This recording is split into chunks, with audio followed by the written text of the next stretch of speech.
Hi everyone, this is Ellie Mae with Silhouette Secrets Plus, and today I'm going to show you another project using this text that we have welded into a shape, and it is going to cut as one continuous cut. We're going to create a card with the card base being cut out also by the silhouette and the hello shape that is attached to the front of the card. So let's go ahead and take a look at how I created this. I am going to first click onto a new design mat so we can start over, and I'm going to then move my transparency slider down so you can see. The first thing I'm going to start with is just using the draw rectangle tool. So I am going to draw a rectangle any size because I can then use the scale tools under the transform panel, and the second icon is the scale tab, or I can use the scale tools in my top quick access toolbar. Either one, they will both do the same thing.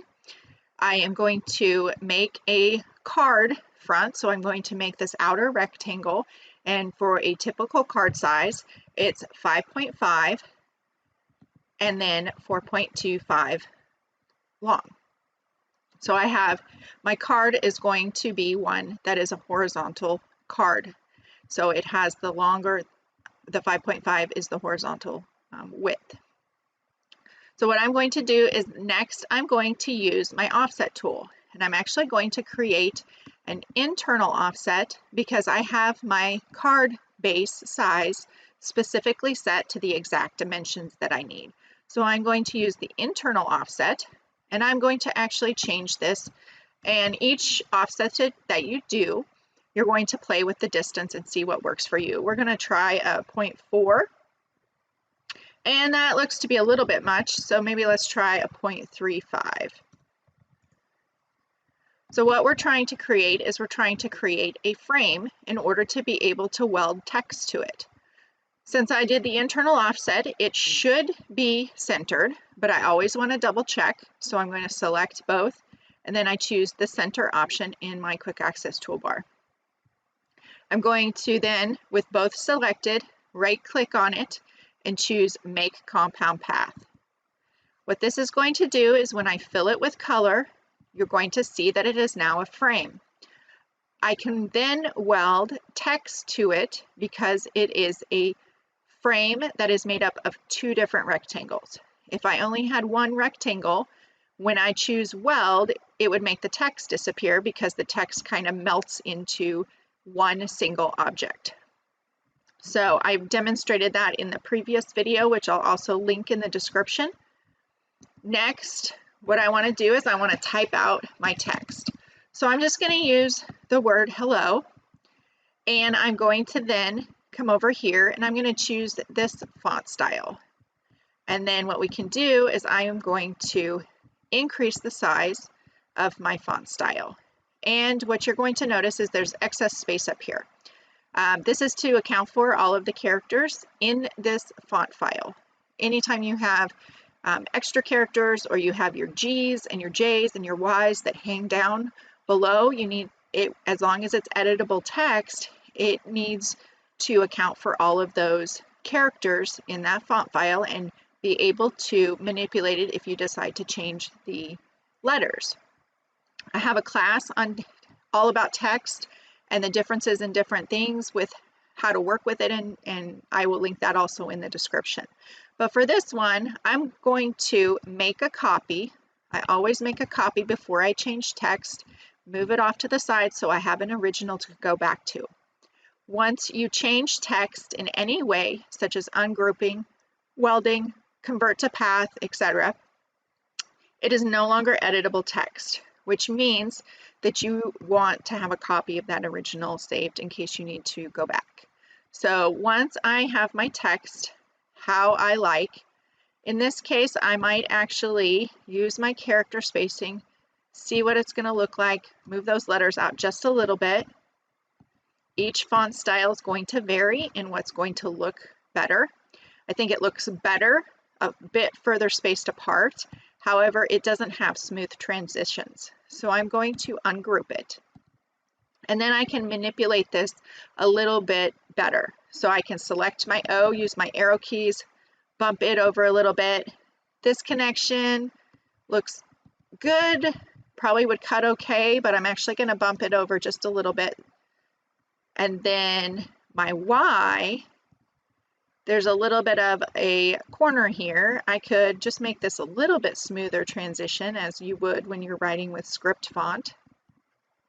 And I'm just going to continue to select and then use my arrow keys and move it over until I have that exactly how I feel it's going to cut the best. And look, when you have script fonts, you really want that smooth transition. And it just depends on the font style and how those letters were created and how it's going to be when you first type it out. So you may need to manipulate it a little bit. Sometimes it doesn't really even matter. It may look just fine without that.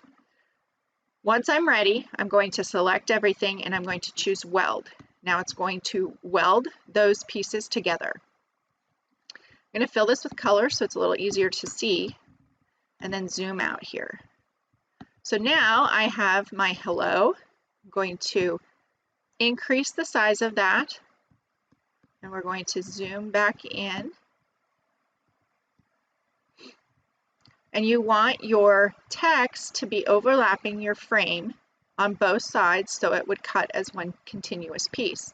I'm going to select both once I have that sizing, and then I'm going to choose center. And it's going to center it, and then I can kind of look at it and see how I like it. Is it going to look good here? It seems to look okay. I'm going to select both. Right click, I'm going to make a copy of this before I weld it. You want to make a copy anytime you're making designs and welding things together, because once you weld something and save that file, you won't be able to undo it after that. So I always make a copy. I always keep copies of all kinds of things on the outside holding area. And then I'm going to select my original and choose weld. And now when we go in here and look, it's going to cut as one continuous piece. If I click on send, you can see that it's now welded to my frame. So we've just created a front for our card. I'm going to just move that over off to the side here. And then now what I'm going to do is I'm going to cut, and you don't necessarily have to do this with the machine. You could just cut your card base and score down the middle of the base, however it works for you, but I am going to demonstrate this. So I know a typical card for the US is 5.5 in this case for the width. So I drew a rectangle, changing the width to 5.5, and then it's going to be the 4.25 times 2. So you have 8.5, which fits onto a regular letter size sheet of cardstock. You can get 2 card bases out of a sheet of cardstock if you are cutting them manually. If you're having the machine do it, sometimes it doesn't quite work out perfectly like that. But now you could use these same techniques if you were trying to make an even larger card, say a 5x7 card.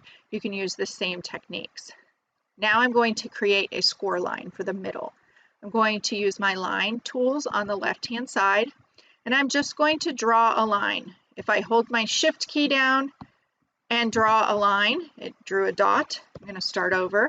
So I'm going to choose my line tool, hold my shift down, left click, and drag a line across. It's going to drag a straight line across in either a 90 or 45 degree angle. 90 is here, 45 here, or 0 degrees here.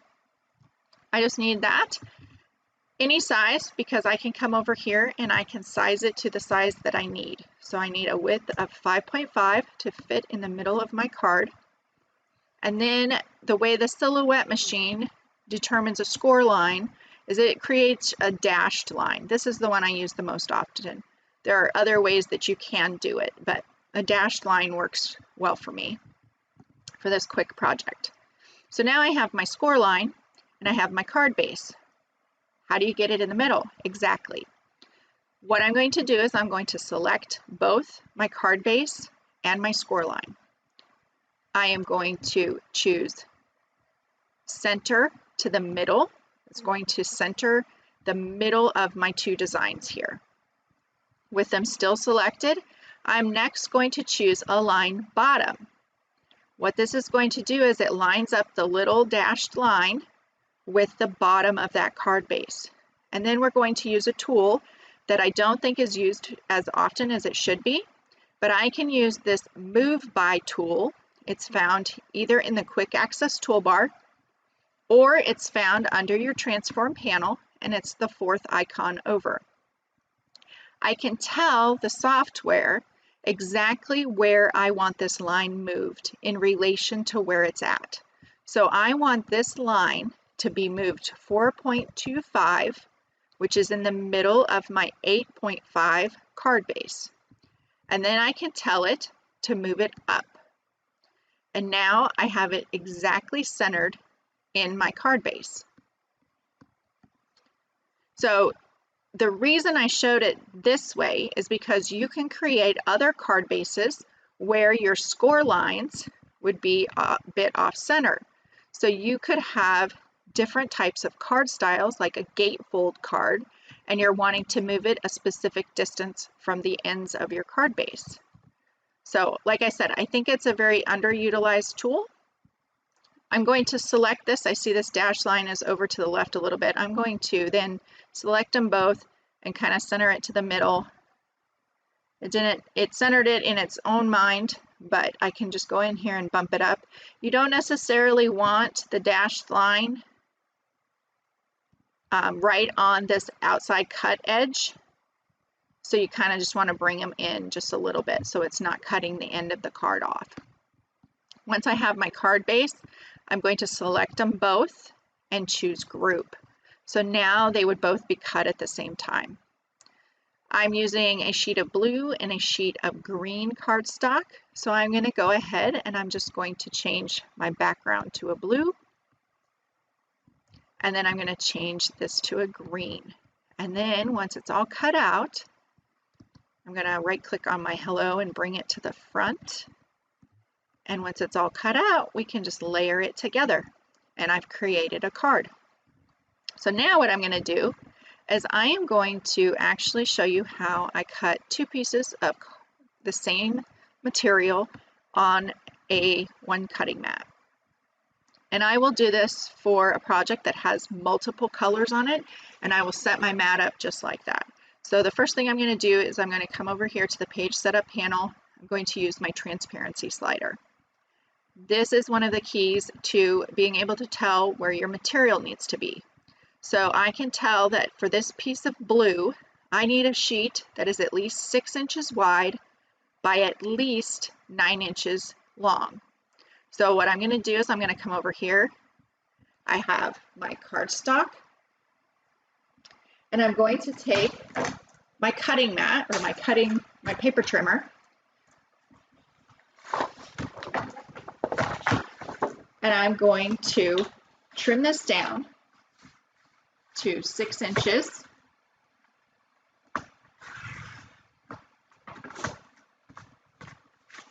And this also, not only does it save my cutting mat adhesive, but it saves bigger pieces of cardstock for me to be able to use it for my scraps. Gives them a nice clean edge. So I have my piece of blue. I'm going to set that aside, pull out this cutting mat here, take my blue protective cover off, and now I'm going to place my blue sheet of cardstock in the exact same place that I have my design on my cutting screen. 6 inches in the top left corner down to the 9 inches length. Now I have my green. So I'm going to switch back over here. This is where we placed our blue piece of cardstock. Now I have a piece of green that I'm going to cut. So for this design, I can see that it is 6 inches. I use the ruler, 6 inches, and I will need at least 5 inches for the length. So I'm going to go back over here. I'm going to set my mat aside for a second, pull out my paper trimmer again.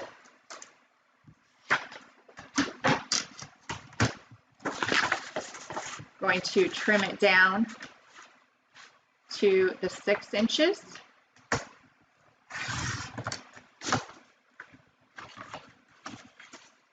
By 5 inches.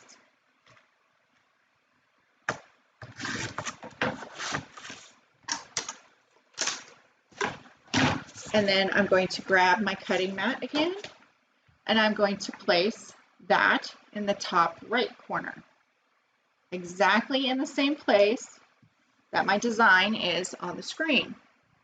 So if we go back here, my design is in the top right corner, and I have given myself a little bit of excess space here in the measuring that I've done with the cutting of the materials. The more you do it, the more comfortable you'll get with it, but even I still make mistakes, and I've cut like this for almost 9 years now with cardstock and with vinyl. Either way, you can just use the squares on your cutting mat, and if you're using a Silhouette cutting mat, it's going to line up almost exactly. Now, it's not perfect because it depends on where you line up your cutting mat when you're loading the machine, but it is almost perfect. So I can get multiple colors cut with just loading my mat one time. Now I'm going to go over here to the Send tab. In the last video I did, I was cutting vinyl glitter. Now I'm going to change it to cardstock texture. And I have both colors on my cutting mat, so I can go ahead and I can cut those at the same time. It tells me it's ready to load. So I'm going to come over here. I am going to hold my mat up with the left edge. I'm going to hold the mat up with the left edge next to the line on the left, not over top of it. It's designed to match up in the software with the mat loaded properly. So the left edge of the mat is next to the line on the left. And then I'll press the load button. If for some reason it does not load properly and the mat skews or something gets caught, unload and reload. It will save you frustration.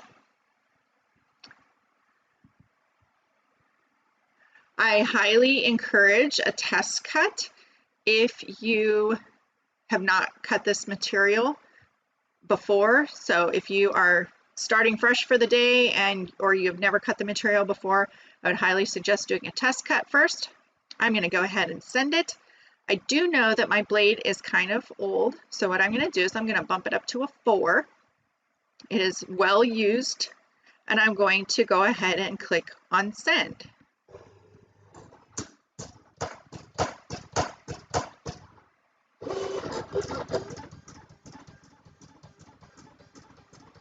It's going to cut out that score line that we created.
Once it's all done, I'm going to go ahead and I'm going to check this.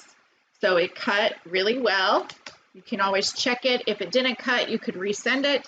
I'm going to take my protective cover. I'm actually going to put it down underneath. I'm going to unload my mat, and then I'm going to flip my mat over, and I'm going to peel my mat away from my cardstock. This is going to help release it from the adhesive, and it's going to help in your materials not curling. Now my mat is pretty well used, so it's like the perfect amount of stick right now. Peel that off. If it helps, I'll peel off the outside edge first, and then I'll go back and I'll carefully work on the inside pieces. Now you want to be careful because you don't want any of that cardstock to tear, and you're just going to have to practice and go slow. And you don't want to rip it off like a Band-Aid. And the more you can peel, a Silhouette cutting mat is very flexible, so you can peel that back and it's going to help release that adhesive. And then I always put my blue protective cover back onto my cutting mat. Even if I'm going to be using it right away again, in just a few minutes, I still cover that up because I have animals and kids, and you just never know, and me, you just never know. On a pretty good cut, it will pretty much just self-weed. So now we have our card base with our score line here. And I can fold that in, and then we have our base to add to the front. You can use a couple different adhesives if you'd like on your card. I'm going to grab a scrap piece of paper here. I have a scrapbook adhesive easy runner that I use on large areas, or I also have this glue pen that I'll use. It just really depends on, usually I don't like to use liquid glue too often just because it can be kind of messy, but when it's really thin designs, sometimes it'll work better. And I'll use that in the middle, and then I'll do a combination of some adhesive on the outside edge. But you could use the broad tip pen also, glue pen. Either way.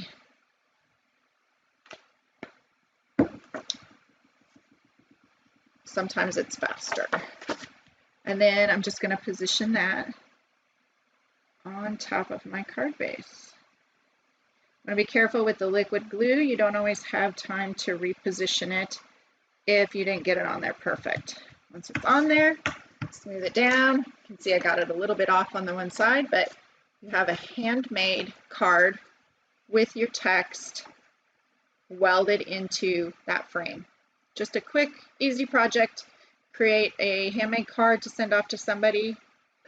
I would love to see what you have created and what designs you could come up with welding text into a shape.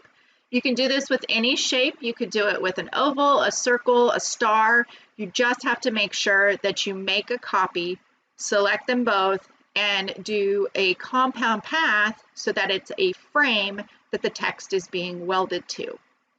I hope you've enjoyed this. I hope you've picked up a few tips and techniques. Feel free to find me on my Facebook group with Silhouette Secrets with Ellie Mae, and the blog for more tips, tutorials, and classes at www.silhouette-secrets.com. Have a great day. Thank you.